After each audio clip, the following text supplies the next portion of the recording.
أعوذ بالله من الشيطان الرجيم. بسم الله الرحمن الرحيم. الحمد لله رب العالمين الرحمن الرحيم مالك يوم الدين. إياك نعبد وإياك نستعين. اهدنا الصراط المستقيم صراط الذين أنعمت عليهم غير المغضوب عليهم ولا الضالين. بسم الله الرحمن الرحيم. قل هو الله أحد الله الصمد لم يلد ولم يولد ولم يكن له كفوا أحد. بسم الله الرحمن الرحيم. قل هو الله أحد الله الصمد لم يلد ولم يولد ولم يكن له كفوا أحد. بسم الله الرحمن الرحيم. قل هو الله أحد الله الصمد لم يلد ولم يولد ولم يكن له كفوا أحد.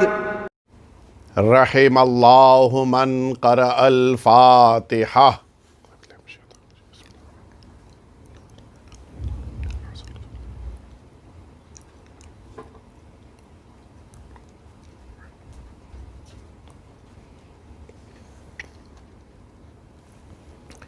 لا حول ولا قوة الا باللہ العلی العظیم. حسبنا اللہ ونعم الوکیل نعم المولا ونعم النصیر. اعوذ باللہ من الشیطان الرجیم. بسم اللہ الرحمن الرحیم. الحمد للہ الذی لا یبلغ مدحتہ القائلون ولا یحصی نعماءہ العادون ولا يؤدي حقه المجتهدون.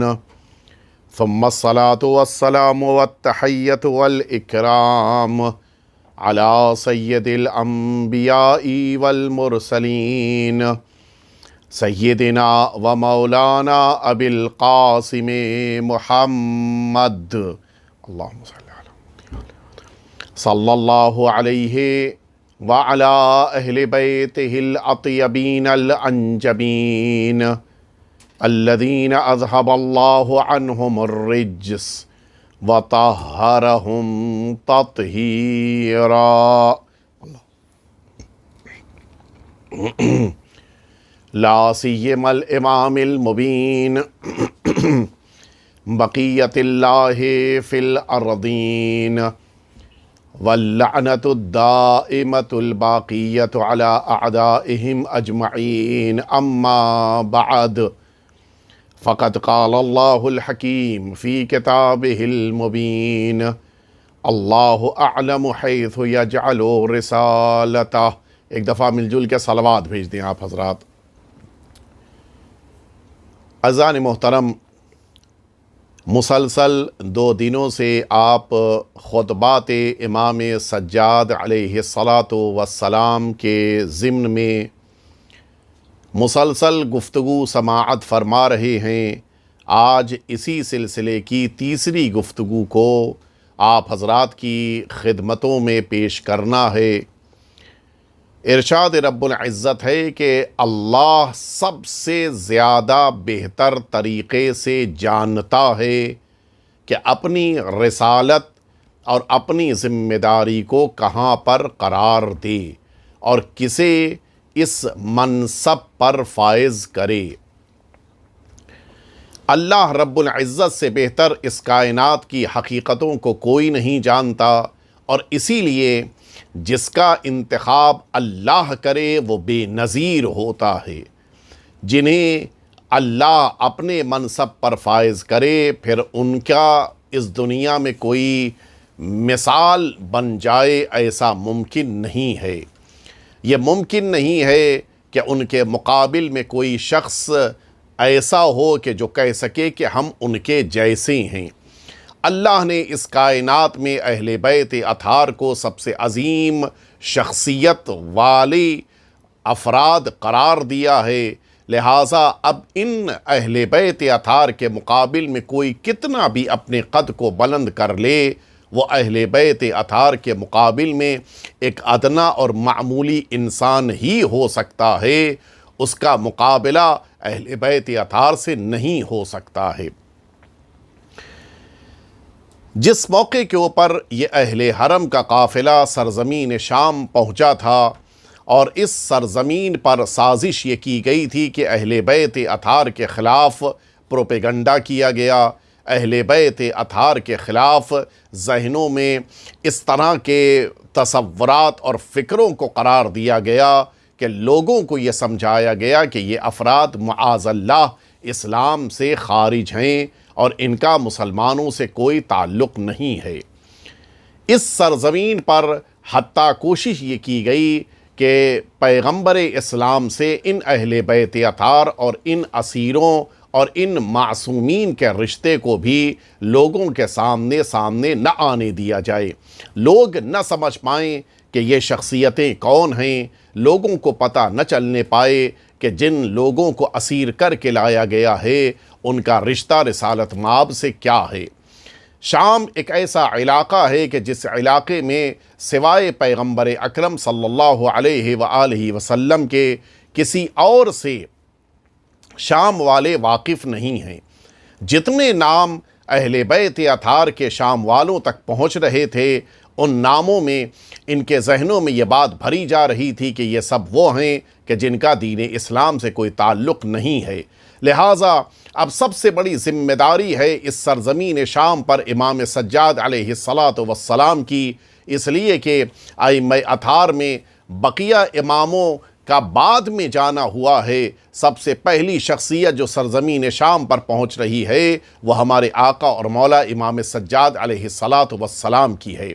شام والوں نے نہ رسول اللہ کو دیکھا ہے، نہ اہل بیت اطہار کو دیکھا ہے، نہ اماموں کو دیکھا ہے، ان کے ذہن میں جو تصور ہے وہ ظالم اور جابر حکمرانوں ہی کا تصور ہے۔ وہ یہ سمجھ رہے تھے کہ بس اسلام یہی ہے جو یہ حکام سکھا رہے ہیں، اسلام یہی ہے کہ جس کو ان بادشاہوں کے ذریعے سے ان کو بتایا گیا ہے، بس وقت کے اوپر مسجد میں آ کے نماز پڑھ لینا، وہ بھی ایسے ظالم اور جابر بادشاہوں کے پیچھے نماز پڑھنا کہ جن کی زندگی میں ایک ایک بدن کا رویاں ظلم اور جبر اور استبداد میں ڈوبا ہوا ہو، ایسے لوگوں کے پیچھے نماز پڑھ کر خوش ہو جانا کہ ہم تو مسلمان ہیں اور وہ بھی پکے مسلمان ہیں، یہ شام والوں کی فکر تھی۔ ان لوگوں کے سامنے اہل بیت اطہار کے حقیقی چہرے کو بھی پیش کرنا تھا، ان لوگوں کے سامنے اسلام کی حقانیت کو بھی ظاہر کرنا تھا، ان لوگوں کے سامنے رسالت مآب کے حقیقی پیغام کو بھی پہنچانا بہت ضروری تھا، اس لیے کہ جو پیغام ان تک رسالت مآب کا پہنچا تھا اس میں ایسی تبدیلیاں کر دی گئی تھیں کہ وہ حقیقی اسلام کہ جس کو مدینہ طیبہ سے رسالت مآب نے دنیا تک پہنچایا تھا وہ کچھ اور ہو گیا تھا، اور شام کا اسلام کچھ اور ہو گیا تھا۔ امام اس موقع کے اوپر منبر پہ تشریف لائے ہیں ہمارے آقا اور مولا امام سجاد علیہ السلام، اور اب اس منبر پہ اسلام کی حقانیت، رسالت مآب کی حقانیت، اہل بیت اطہار کی حقانیت اور شریعت اور توحید کی حقانیت، ان سارے پیغامات کو اپنے خطبے کے ذریعے سے آپ نے بیان کرنا شروع کیا۔ آپ فرماتے ہیں اعطینا ستن، ہمیں 6 چیزیں عطا کی گئی ہیں، وفضلنا بسبع، ہم لوگ 7 چیزوں میں وہ فضیلت رکھتے ہیں کہ جس کا مقابلہ دنیا میں کوئی نہیں کر سکتا۔ وہ چیزیں جو 6 ہمیں عطا کی گئی ہیں وہ بدرجہ اتم ہمارے پاس ہیں، ہو سکتا ہے کہ اس کا ابتدائی پہلا یا دوسرا مرحلہ لوگوں میں سے بعض کے پاس مل جائے، لیکن دنیا میں کوئی ایسا نہیں مل سکتا کہ جس کے اندر یہ 6 چیزیں جن کا ذکر کل آیا تھا، یہ 6 چیزیں ایک ساتھ اس کے پاس پائی جاتی ہوں۔ اور دنیا میں کوئی ایسا نہیں ہو سکتا کہ جس کے پاس یہ 6 چیزیں بدرجہ کمال پائی جاتی ہوں، مکمل شکل میں پائی جاتی ہوں، یہ ممکن نہیں ہے۔ اس کے بعد فرماتے ہیں لیکن ان 6 چیزوں میں یہ تو ممکن ہے کہ ابتدائی مرحلہ کسی بعض میں سے کسی کے پاس مل جائے، مثلا علم کا ایک پوائنٹ اس کے پاس مل جائے، مثلا شجاعت کا ذرا سا حصہ اس کے پاس مل جائے، لیکن علم اور شجاعت ساتھ میں اس کے پاس ہوں، یہ ممکن نہیں ہے۔ ساری فضیلتوں میں بدرجہ اتم بدرجہ کمال اگر کوئی ہیں تو یہ اہل بیت اطہار ہیں۔ فرمایا ہم کو علم دیا گیا، ہمیں صبر دیا گیا، ہمیں شجاعت دی گئی، ہمیں فصاحت دی گئی، ہمیں محبت جو لوگوں کے دلوں میں ہے وہ محبت پروردگار کی طرف سے عطا کی گئی، اور اسی طرح سے پروردگار نے ہمیں سخاوت عطا کی۔ یہ ساری چیزیں اس کے بعد فرماتے ہیں کہ وہ 7 چیزیں ہیں کہ جنہیں پروردگار نے صرف ہم سے مخصوص رکھا ہے۔ یہ 7 چیزیں دنیا میں کہیں نہیں مل سکتی ہیں، کسی کے پاس بھی ذرہ برابر بھی یہ 7 چیزیں اس کے پاس نہیں ہو سکتی ہیں۔ پہلی سب سے عظیم شے مولا فرماتے کہ وہ فضلنا بأن النبی المختار محمدن، کہ ہم میں ہی سے وہ جو خاتم النبیین ہیں، وہ جو سید المرسلین ہیں، جو آخری نبی ہیں، وہ ہم اہل بیت اطہار میں سے ہیں۔ یہ بہت بڑی فضیلت ہے۔ امام فرماتے ہیں کہ دنیا والوں میں سے کوئی بھی اس فضیلت کے بارے میں نہ تو کہہ سکتا ہے نہ سوچ سکتا ہے۔ اللہ نے رسالت مآب کو ہمارے گھرانے میں قرار دیا ہے، حتیٰ اہل بیت اطہار کو معدن الرسالہ کہا گیا ہے۔ آپ القاب دیکھیں جو اہل بیت اطہار کے القاب ہیں، ان میں سے ایک لقب ہے معدن الرسالہ۔ یہ معدن کس کو کہتے ہیں؟ معدن کہتے ہیں اس کان کو کہ جس کے اندر سے خزانے زمین سے نکلتے ہیں۔ مثلا اگر یہ کان ہے کسی قیمتی موتی کی تو پھر وہاں سے وہی قیمتی موتی یا قیمتی پتھر نکلے گا، وہاں سے کچھ اور نہیں نکل سکتا ہے۔ اہل بیت اطہار کو رسالت کا معدن پروردگار نے قرار دیا ہے۔ اس کے معنی ہے کہ اس معدن ہی سے رسالت پوری دنیا تک پہنچے گی۔ بقیہ سارے گھرانے ہو سکتا ہے کہ تھوڑی بہت ان کے اندر شرافت اور فضیلت مل جائے، لیکن نبوت اور رسالت وہ فضیلت ہے کہ جو صرف اور صرف اہل بیت اطہار کے گھرانے میں ہے۔ معدن الرسالہ ہیں، انہی کے گھر سے نبوت اور رسالت ہے جو دنیا والوں تک پہنچے گی۔ دنیا میں کہیں یہ چیز نہیں مل سکتی۔ وہ نبوت کہ جس نبوت کو قرار دینے کے بعد پروردگار نے انسانوں کے لیے یہ جملہ فرمایا کہ لقد من اللہ علی المؤمنین اذ بعث فیہم رسولا، کہ اللہ کہہ رہا ہے کہ یہ مؤمنین پر اللہ کا احسان ہے، اللہ کی طرف سے نوازش ہے کہ پروردگار نے ان مؤمنین کے درمیان رسول کو مبعوث کیا ہے۔ آپ ذرا سوچیں، اللہ احسان کے طور پر یہ جملہ بیان کر رہا ہے۔ آپ اس زاویے سے ضرور غور فرما رہے ہوں گے کہ وہ پروردگار کہ جس نے اتنی نعمتیں دنیا میں عطا کی ہیں، لیکن کبھی نہیں کہا کہ ہم نے تم پر احسان کیا ہے۔ انسان کو وجود دیا، وجود میں آنکھ، ناک، کان، سارے اعضاء دیے، دھڑکتا ہوا دل دیا تاکہ یہ انسان کا جسم صحیح طریقے سے زندگی گزار سکے، انسان کو دماغ دیا تاکہ اچھی طرح سے سوچ سکے، ساری چیزیں، کبھی نہیں کہا کہ ہم نے یہ سب تم کو دیا ہے۔ پروردگار نے اس روئے زمین کے اوپر انسانوں کو نہ جانے کون کون سی نعمتیں دی ہیں، لیکن کبھی ان نعمتوں کے لیے نہیں فرمایا کہ ہم نے تم پر احسان کیا کہ یہ نعمت تمہیں عطا کی ہے۔ لیکن جب رسالت کی نعمت کا ذکر کرنا ہوا تو لقد من اللہ، قرآن مجید کہہ رہا ہے کہ بے شک اللہ نے انسانوں پر منت رکھی ہے، انسانوں پر احسان کیا ہے۔ اس کے معنی ہے کہ نگاہ پروردگار میں رسالت وہ عظیم منصب ہے کہ جس نعمت کے دینے پر اللہ لفظ احسان کو استعمال کر رہا ہے، اس نعمت کا مقابلہ دنیا کی کسی شے سے نہیں کیا جا سکتا ہے۔ قرآن مجید کہہ رہا ہے کہ وَاعْتَصِمُوا بِحَبْلِ اللَّهِ جَمِيعًا سورہ آل عمران میں کہ تم سب اللہ کی رسی کو مضبوطی سے تھامے رہو، وَلَا تَفَرَّقُوا ٹکڑوں میں نہ بٹنا، وَاذْكُرُوا نِعْمَتَ اللَّهِ عَلَيْكُمْ تم سب اللہ کی نعمت کا ذکر کرو، اِذْ كُنْتُمْ أَعْدَاءً تم سب آپس میں دشمن تھے، فَأَلَّفَ بَيْنَ قُلُوبِكُمْ پروردگار نے تمہارے دلوں کو جوڑ دیا۔ یہ جو دلوں کو جوڑا ہے وہ کیسے جوڑا؟ اللہ نے اپنے نبی کے ذریعے، اپنے رسول کے ذریعے سے ان کو ایک ڈوری میں پرو کر ایک وجود کا حصہ بنا دیا۔ یہ سب بکھرے ہوئے تھے۔ آپ جانتے ہیں رسالت مآب کے سرزمین عربستان پر آنے سے پہلے وہاں کے اوپر گورنمنٹ کا تصور ہی نہیں تھا۔ لوگ اپنے اپنے ٹکڑیوں میں، علاقوں میں بٹے ہوئے تھے، ہر ایک اپنے علاقے کا اپنا قانون رکھتا تھا، ہر ایک کے لیے اپنی شریعت تھی، ہر ایک کے لیے اپنا ایک قاعدہ تھا، اور اس قاعدے کے خلاف اگر کوئی کرے تو پھر لاٹھیاں چلتی تھیں، اور پھر وہاں کے اوپر تلواریں چلتی تھیں، قتل و غارت ہوتا تھا۔ 70 سال ایک اونٹ کے لیے جنگ ہو رہی تھی کہ ایک اونٹ ان کے کھیت سے نکل کے ان کے کھیت میں چلا گیا۔ اس جرم میں اس اونٹ کی بنا پر لوگوں کے درمیان 70 سال جنگ ہوئی ہے۔ 70 سال کے معنی ہے کہ ایک بچہ جو پیدا ہوا وہ جوان ہو کے بوڑھا ہو کے مر گیا، جنگ چلتی رہی۔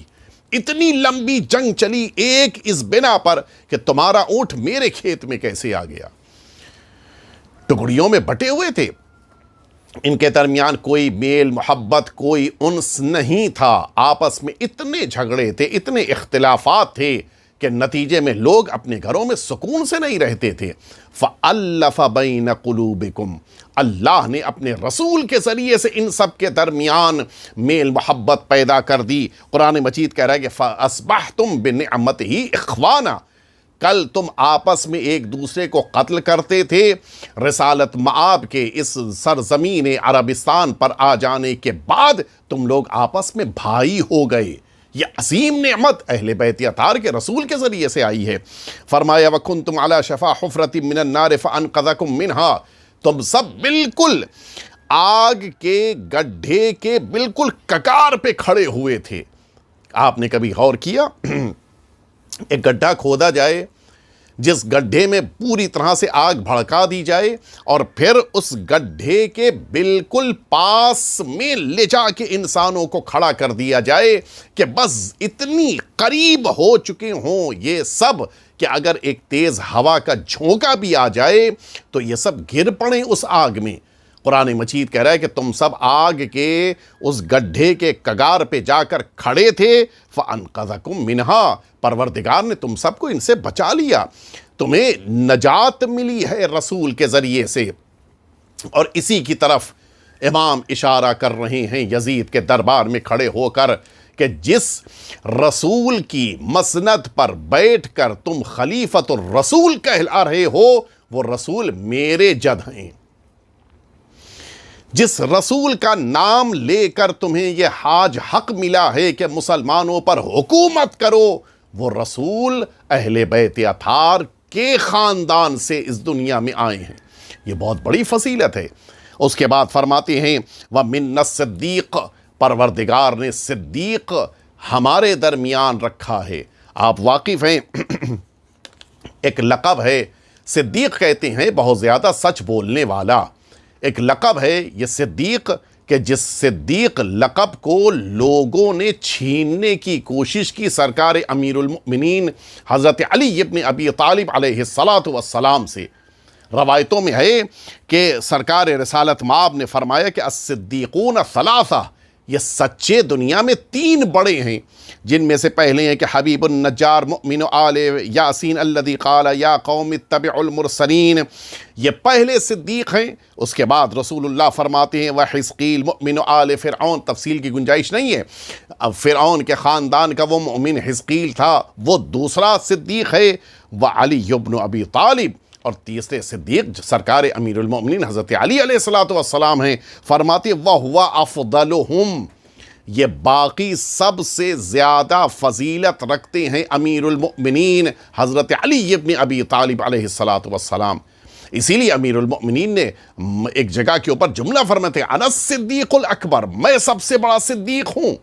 ادھر ادھر عقیدت کی بیساکھی پہ سچا کسی کو کہہ دینا اور ہوتا ہے، اللہ کے رسول اور اللہ کی طرف سے صدیق کا لقب پانا اور ہوتا ہے۔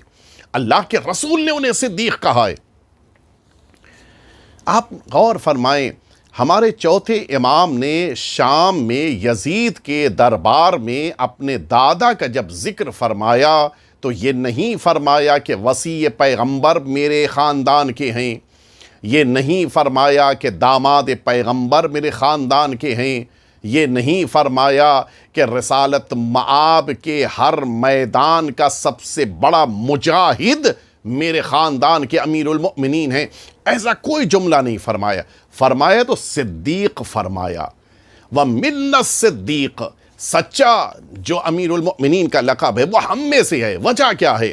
امیر المؤمنین کے اور بھی القاب تھے، خود امیر المؤمنین لقب استعمال فرما سکتے تھے، لیکن یہ صدیق کیوں استعمال فرمایا؟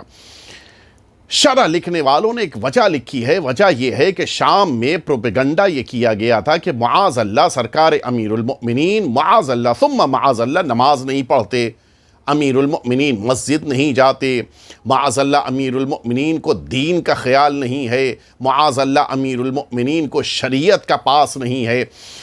آقا اور مولا نے اس لقب کا استعمال کرتے ہوئے کہ رسول اللہ نے صدیق لقب امیر المؤمنین کو دیا ہے اور وہ ہمارے گھرانے سے ہیں، سارے مجمع کو، اس مجمع میں آپ توجہ رکھیں، صرف یزید نہیں ہے، وہ افراد ہیں کہ جو تاریخ لکھنے والے ہیں، وہ افراد ہیں کہ جو میڈیا کا کام کرتے تھے، پوری دنیا تک خبریں پہنچانے والے ہیں، وہ افراد بیٹھے ہیں کہ جن افراد کو دنیا بھر کے ملکوں سے بطور نمائندہ بلایا گیا ہے، ڈیلیگیشن کی شکل میں آئے ہوئے ہیں، جن سے پوری دنیا تک خبر پہنچنے والی ہے۔ ان سب کے درمیان مولا نے اپنے دادا کے اس لقب کا استعمال فرمایا کہ میرے دادا صدیق کا لقب رکھتے تھے، دنیا والوں تک یہ پیغام پہنچایا ہے کہ شام کا پروپیگنڈا اور ہے اور امیر المؤمنین کی وہ حقیقت کہ جو اللہ نے انہیں عطا کی ہے وہ اور ہے۔ شام والے ان پر لاکھ الزام لگائیں لیکن رسول اللہ کی نگاہ میں وہ صدیق ہیں، اور رسول اللہ وہ ہیں کہ جو تبھی کلام کرتے ہیں جب اللہ کا حکم ہوتا ہے۔ وما ينطق عن الهوى ان هو الا وحی یوحى، پیغمبر تب تک بات نہیں کرتے ہیں جب تک وحی پروردگار نہ آ جائے۔ تو وحی پروردگار کی بنا پہ رسالت مآب نے امیر المؤمنین کو صدیق کہا ہے، اور مولا بھرے دربار میں یہ پیغام دینا چاہ رہے ہیں کہ میرے دادا کو رسول اللہ نے صدیق کا لقب دیا ہے تاکہ دنیا والے پہچان لیں کہ جس رسول کی شہادت کے بغیر تمہارا اسلام نامکمل ہے، وہ رسول میرے دادا کو صدیق مانتا تھا۔ اب مسلمانوں فیصلہ تمہیں کرنا ہے، یزید اور اس کے کارندوں کی طرف سے پھیلایا گیا پروپیگنڈا صحیح ہے یا قول پیغمبر کے علی صدیق ہیں وہ صحیح ہے۔ نتیجے میں ساری امت یہی کہے گی کہ یزید جھوٹا ہے، رسول سچے ہیں اور علی سچے ہیں۔ اس لیے اس دربار میں چوتھے امام نے اپنے دادا کا وہ لقب جو صداقت پر مبنی ہے اسے پیش کیا۔ ایک اور وجہ ہے، قرآن مجید نے یہ بات بیان کی کہ کونوا مع الصادقین، سچوں کے ساتھ ہو جاؤ۔ یہ سچے کون ہیں؟ میں جسے سچا مان لوں، میری عقیدت جس کو سچا کہنے لگ جائے وہ سچا ہے، یا سچے سے مراد وہ ہے کہ جس کو اللہ اور اللہ کا رسول سچا کہے؟ اللہ کے رسول نے امیر المؤمنین کو سچا کہا ہے۔ اب دنیا یزید سے اپنے رشتے کو مضبوط کرنا چاہ رہی تھی، امام نے اس دربار میں امیر المؤمنین کے لیے صدیق لقب کو استعمال کر کے سارے مسلمانوں کو متوجہ کرا دیا کہ جھوٹوں سے رشتہ پیدا کرنے کے بجائے حکم قرآن کی بنا پر امیر المؤمنین جو صدیق ہیں ان سے رشتہ پیدا کرو۔ یہ امامت اور ولایت کا بہترین پیغام تھا جو امام اس دربار میں لوگوں تک پہنچا رہے تھے۔ اور اسی لیے آپ غور کریں، یہ جو میں نے روایت عرض کی ہے یہ مناقب علی ابن ابی طالب میں بھی ہے۔ کنز العمال جو متقی ہندی یہی سرزمین ہندوستان کے برادران اہل سنت کے بہت بزرگ عالم دین گزرے ہیں، ان کی کتاب کنز العمال میں بھی یہ روایت موجود ہے حضور ختمی مرتبت کی۔ اس کے بعد مولا فرماتے ہیں کہ وَمِنَّ الطَّيَّارِ، پہچانو تو کہ ہم کون ہیں۔ جناب جعفر طیار ہمارے خاندان کے ہیں۔ یہ جناب جعفر طیار سرکار امیر المؤمنین کے بھائی جناب ابو طالب کے بیٹے اور سرکار رسالت مآب کے امزاد ہیں، چچا زاد بھائی ہیں۔ جناب جعفر وہ عظیم شخص ہیں کہ جنہیں حضور اکرم نے حبشہ بھیجا تھا اور اس مکہ معظمہ کی صعوبتوں کے مقابل ہجرت کے لیے ان کو بھیجا تھا، اور وہ وہیں پر رہے یہاں تک کہ حضور اکرم جب مدینہ طیبہ منتقل ہو گئے تو پھر اس حبشہ سے جناب جعفر واپس پلٹے تھے، اور انہی کی نماز جو رسالت مآب نے انہیں تعلیم فرمائی تھی وہ نماز بے پناہ اہمیت رکھتی ہے۔ کہتے ہیں کہ مشکلات کے حل کے لیے یہ نماز جعفر طیار اکسیر اعظم ہے، اس سے زیادہ بہتر کوئی نماز انسان کو مشکلات سے نجات نہیں دے سکتی۔ یہ نماز رسالت مآب نے جناب جعفر طیار کو تعلیم فرمائی تھی، جو آج نماز جعفر طیار کے نام سے بڑی اہمیت رکھتی ہے۔ جناب جعفر یہ طیار کیوں کہلاتی ہیں؟ اس کی وجہ یہ ہے کہ جس موقع کے اوپر سن 8 ہجری میں جنگ موتا میں آپ نے شرکت فرمائی ہے، آپ کا اردن میں اس وقت بڑا عالی شان آپ کی بارگاہ ہے، آپ کی زری ہے، آپ کی قبر ہے، اور اس قبر کے چاروں طرف بہترین حرم ہے، اور سارے انصاف پسند انسان برادران اہل سنت شیعہ سب جاتے ہیں وہاں پہ زیارت کرنے کے لیے۔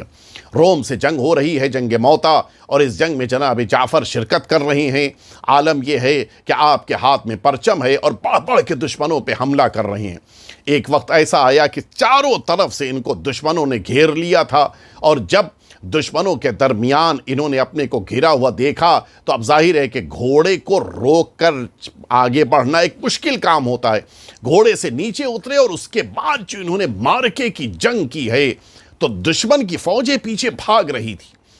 یہ اسلام اور کفار کی ایک عظیم جنگ سمجھی جاتی ہے، لیکن بہرحال ایک وہ وقت بھی آیا کہ جب دشمنوں نے ٹوٹ کر ایک ساتھ مل کے حملہ کیا تو ان کے دونوں ہاتھ قلم ہو گئے، زمین پر گرے، اور کچھ ہی دیر کے بعد جب آپ کی شہادت واقع ہوئی تو پھر یہ 2 ہاتھ کے قلم ہو جانے کے وہیں پہ دفن ہوئے۔ آج اردن میں جہاں کے اوپر آپ کی قبر مبارک ہے وہیں پر آپ کو دفن کیا گیا تھا، یہی آپ کی قتل گاہ اور آپ کا مشہد بھی ہے، یہیں کے اوپر آپ کو دفن کیا گیا تھا۔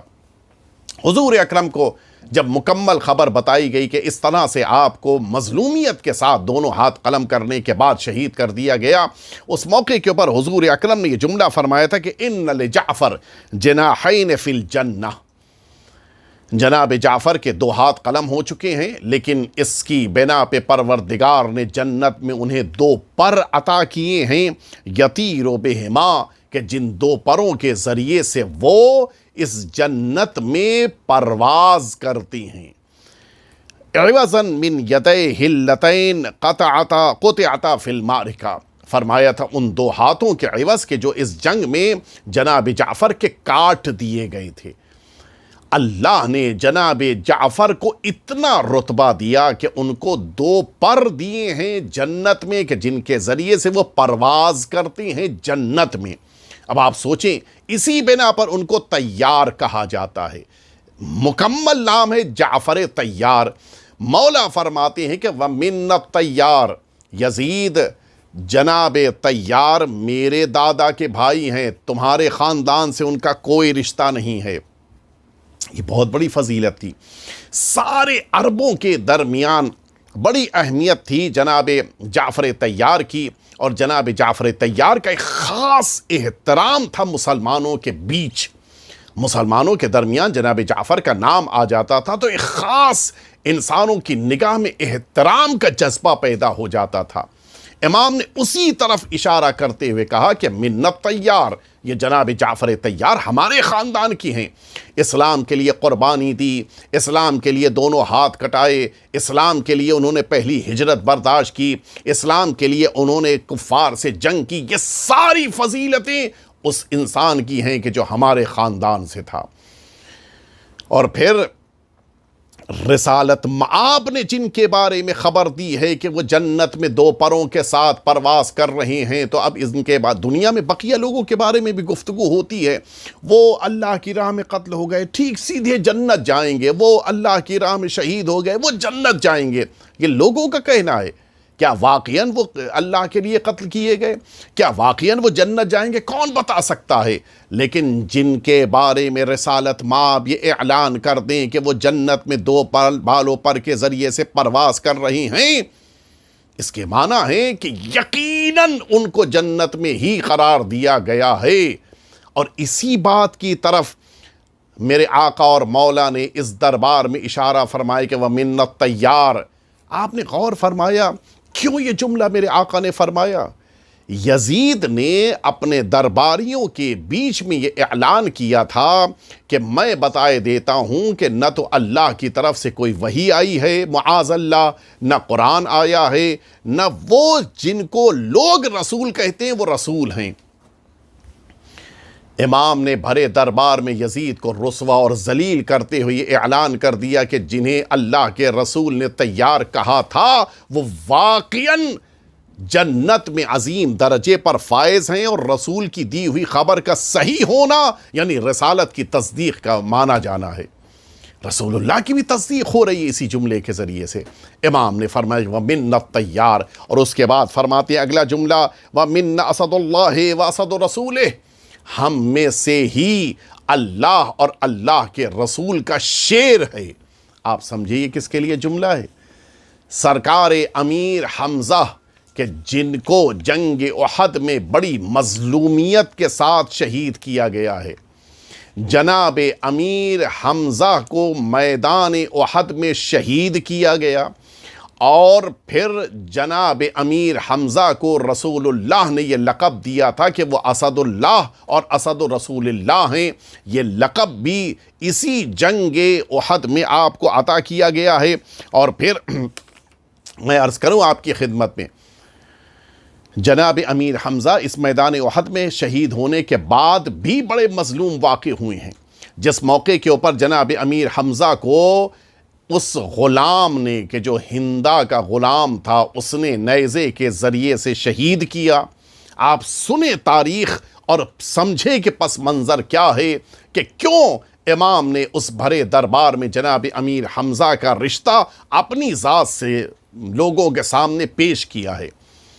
جناب امیر حمزہ سرکار رسالت مآب کے وہ عاشق تھے اور وہ مدافع تھے کہ جہاں کہیں بھی کسی نے رسالت مآب پر کوئی حملہ کیا یہ فوراً سامنے آ جاتے تھے اور رسالت مآب کی طرف سے دفاع کرتے تھے۔ جناب امیر حمزہ اسی میدان احد میں جس موقع کے اوپر آئے ہیں، اور عالم یہ ہے کہ اسی ہندا کے غلام نے ایک نیزے کے ذریعے سے جناب امیر حمزہ کو شہید کیا، آپ زمین پہ آئے، شہادت واقع ہوئی۔ آپ سنیں گے انسانیت کی تاریخ میں آپ تلاش کر لیں، آپ کو کوئی ایسی مثال نہیں ملے گی جو ظلم بربریت کی تاریخ اس میدان احد میں لکھی گئی۔ ہندا آئی، آنے کے بعد جناب امیر حمزہ کے سینے کو اپنے چاقو کے ذریعے سے چاک کیا، اور جناب امیر حمزہ کے کلیجے کو نکالا اور اس نے اپنے منہ میں رکھ کے چبانا چاہا۔ وہ تو اللہ کا انتظام کہ وہ اتنا زیادہ سخت ہو گیا کہ اس نجس خاتون، اس نجس عورت کے شکم میں نہیں گیا بلکہ اس کو اپنے منہ سے نکالنا پڑ گیا۔ لیکن یہ ظلم میدان احد میں جناب امیر حمزہ پر ہوا ہے۔ اب آپ سنیں، لیکن ان ساری باتوں کا کیا تعلق تھا دربار یزید سے؟ کیوں دربار یزید میں یہ ساری باتیں کی جا رہی ہیں؟ کیوں دربار یزید میں امیر حمزہ کا ذکر کیا جا رہا ہے؟ آپ سمجھے، وجہ صرف ایک ہے۔ یہ ہندا کون تھی؟ یہ ہندا کوئی اور نہیں ہے بلکہ اس وقت تخت پر بیٹھے ہوئے ظالم و جابر یزید کی دادی تھی۔ یزید آج شام میں تخت پر بیٹھ کر خود کو سب سے بڑا مسلمان کہہ رہا ہے اور نواسہ پیغمبر کو اسلام سے خارج معاذ اللہ ثابت کرنا چاہ رہا ہے، لیکن یزید کے دربار میں امام نے امیر حمزہ کا ذکر کر کے دنیا والوں کو بتا دیا کہ جو مظلوم تھا وہ میرے دادا کے چچا تھے، اور جو ظالمہ تھی وہ تخت پر بیٹھے ہوئے یزید کی دادی تھی۔ دنیا کو پتہ چل گیا کہ رسوائی واقعاً بہت بڑی رسوائی تھی۔ امام نے جو ایک ایک لفظ کا انتخاب کیا ہے، بہت سی شخصیتیں اس خاندان بنی ہاشم کی تھیں کہ جن کا ذکر ہو سکتا تھا، لیکن جن لوگوں اور جن ہستیوں کا ذکر کیا ہے ان میں سے ایک ایک تذکرہ اپنی جگہ پر اہمیت رکھتا ہے۔ سارے مکے اور مدینے کے مسلمانوں کے بیچ میں یہ بات معروف اور مشہور تھی، حتیٰ شام تک خبریں گئی تھیں کہ امیر حمزہ کا شہید ہونا اسلام کے لیے تھا۔ انہوں نے اپنی جان کا نذرانہ پیش کیا ہے تو رسالت مآب کے لیے، اور سارے مدینے، اطراف مدینہ، حتیٰ شام تک لوگوں کو یہ بات معلوم تھی کہ امیر حمزہ کے جگر کو نکال کر چبانے کی کوشش کرنے والی ایک عورت تھی۔ نام لوگ بھول چکے تھے، لیکن دوبارہ ذہنوں کو پھر سے متوجہ کرا دیا کہ دیکھو آج جس نے میرے بابا کو میدان کربلا میں شہید کروایا ہے یہ اسی کا پوتا ہے جس نے کل میدان احد میں جناب امیر حمزہ کے جگر کو چبانے کی کوشش کی تھی۔ دنیا کے سامنے ساری حقیقتیں کھل کے آ گئیں۔ لوگ پوچھیں گے کہ کیسے ممکن ہے کہ امیر حمزہ کی جن کی قربانی اسلام کے لیے ہوئی ہے ان کا جگر چبانے والی ہندا تھی اور اس کا پوتا آج برسر اقتدار آیا ہے۔ یزید کو اب بتانا پڑے گا کہ میرے خاندان والوں نے اسلام کب قبول کیا ہے، اس لیے کہ جو تاریخ آج سامنے آئی اس تاریخ سے تو سارے لوگ حیرت میں پڑ گئے کہ یزید کے خاندان والوں کا تو اسلام سے کوئی تعلق ہی نہیں ہے۔ آپ نے توجہ دی، کہاں تو اسلام سے تعلق نہیں ہے معاذ اللہ خاندان رسول کا، یہ یزید ثابت کر رہا تھا۔ امام کے ایک جملے نے یزید کے پورے خاندان کو اسلام سے خارج کر دیا۔ یہ ہے اصل کلام کی فصاحت کہ جس کے ذریعے سے امام نے اس دربار میں ساری حقیقتوں سے پردے اتار دیے۔ اس کے بعد مولا فرماتے ہیں وَمِنَّا سَيِّدَةُ نِسَاءِ الْعَالَمِينَ وَفَاطِمَةُ الْبُطُولِ، وہ صدیقہ طاہرہ کے جو کائنات کی ساری عورتوں کی سید و سردار ہیں وہ میرے خاندان سے ہیں۔ فرماتے وَمِن نَصِبَةِ هَذِهِ الْأُمَّةِ سیدہ شباب اہل الجنہ، جنت کے جوانوں کے سردار ہمارے خاندان سے ہیں۔ آپ نے غور کیا، مولا نے فرمایا کہ جنت میں جانے والوں کے سردار ہمارے خاندان سے ہیں۔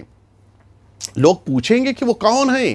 نتیجے میں کہنا پڑے گا کہ وہ جو جنت کے جوانوں کے سردار ہیں وہ کوئی اور نہیں ہیں، ان میں سے ایک امام حسن مجتبی ہیں کہ جن کی سن 50 ہجری میں مدینہ طیبہ میں شہادت واقع ہوئی، اور ان میں سے دوسرے امام حسین صلوات اللہ وسلامہ علیہ ہیں جنہیں 61 ہجری میں کربلا میں شہید کیا گیا ہے، اور اس وقت اسی دربار میں ان کا سر نوک نیزہ پہ بلند ہے۔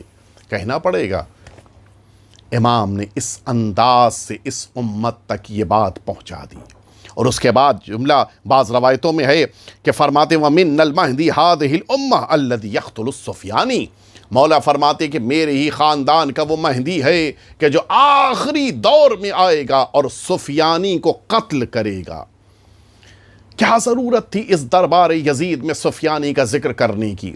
اس لیے آخری امام کا ذکر کرنا اور پھر سفیانی کے قتل کا تذکرہ کرنا ضروری تھا، تاکہ یزید کو پتہ چل جائے کہ یزید آج تو نے جس طرح کا ظلم ڈھایا ہے اس کا انتقام لینے کے لیے ہمارا آخری وارث آنے والا ہے۔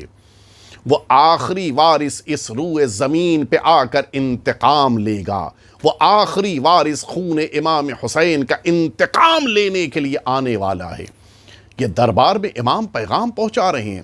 اچھا، سرکار ولی عصر جب دنیا میں تشریف لائیں گے تو بہت سے کام ہیں. جس طرح سے امام کے سارے امور میں یہ بات بھی شامل ہے کہ میدان کربلا کے سارے ظالموں سے انتقام لیا جانا ہے، جس طرح سے صدیقہ طاہرہ پہ ظلم ڈھانے والے سے انتقام لینا ہے، جس طرح سے امیر المؤمنین کے قتل میں شریک سارے لوگوں سے انتقام لینا ہے، جس طرح سے امام حسن مجتبی علیہ السلام کے جسم اطہر کو شہادت کے بعد تیر باران کرنے والوں سے انتقام لینا ہے، سب سے انتقام لینا ہے. لیکن خاص طور سے چوتھے امام نے ذکر کیا ہے تو یقاتل السفیانی، کہ وہ آنے والا میرا آخری بیٹا ہوگا جو سفیانی کو قتل کرے گا.